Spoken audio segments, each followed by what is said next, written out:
Trump goes into hiding. New York. A version of this article first appeared in the Reliable Sources newsletter. You can sign up for free right here. It looks like President Trump is going into hiding from the press, that is, facing an avalanche of controversy over his bizarre comments on sunlight and dangerous comments regarding disinfectants. The president held a record-short briefing Friday evening, sans doctors Anthony Fauci and Deborah Birx, abruptly ending it after 22 minutes of statements without taking any questions from the press. On CNN, Wolf Blitzer called Trump chicken and said he was probably afraid of the grilling he was all but certain to face over the flat lie he told the day before regarding disinfectants. Later in the night, Anderson Cooper, who argued Trump was guilty of Soviet-like spin for pretending his comments were sarcastic during a bill signing, said he cut and ran because he knew he'd face hard questions. CNN and other news organizations, including Axios, which broke the news, reported Friday evening that there has been an effort among White House aides to stop holding daily coronavirus briefings. And the schedule released for Saturday shows no briefing scheduled. Unsettling, the move comes after Trump even started receiving criticism from Fox. When he tried to claim that he was merely being sarcastic with his disinfectant remarks, anchors like Neil Cavuto and Bret Baier pushed back. "Wow, that is a little unsettling," said Cavuto.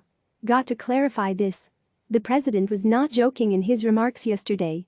And Baier said Trump clearly stepped in it and did not appear to be joking. Worth noting. While some on Fox pushed back against Trump's remarks, AP's David Botter pointed out that the network didn't question them on Thursday.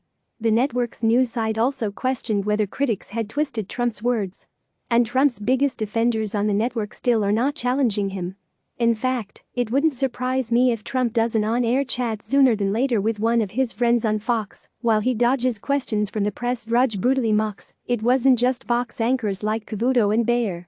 The Drudge Report, which has grown critical of Trump but is still one of the top conservative news websites, brutally mocked Trump on Friday.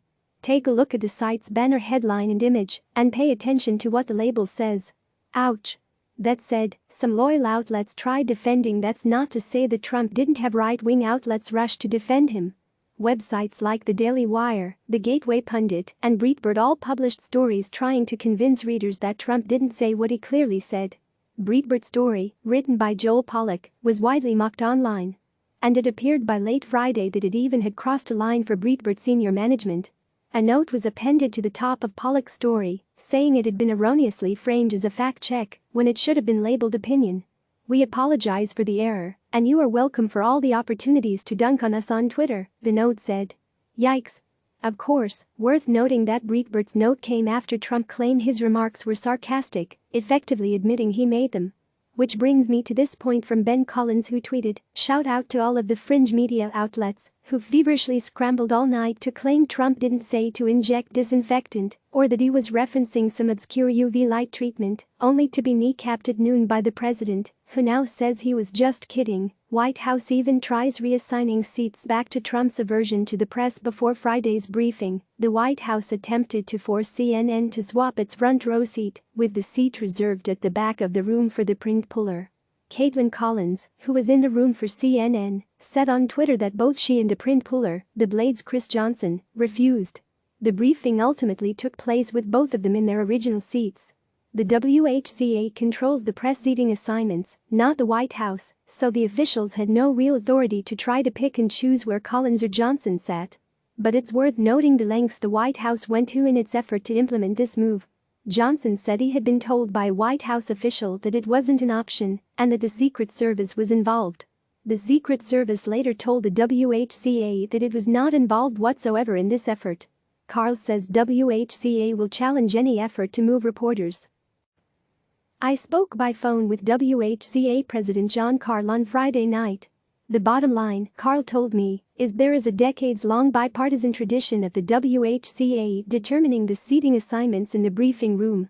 He said, I don't know what the White House is doing, but I know where we stand. We will challenge any effort to pick and choose what outlets are there or the manner in which they are in there." No comment from the White House. I emailed Kayleigh McEnany and Hogan Gidley multiple times on Friday night asking for comment. Why did the White House try to force a seat swap? Why did an official say the Secret Service was involved in the matter when the Secret Service says it wasn't? I never heard back. Click subscribe to receive the latest news.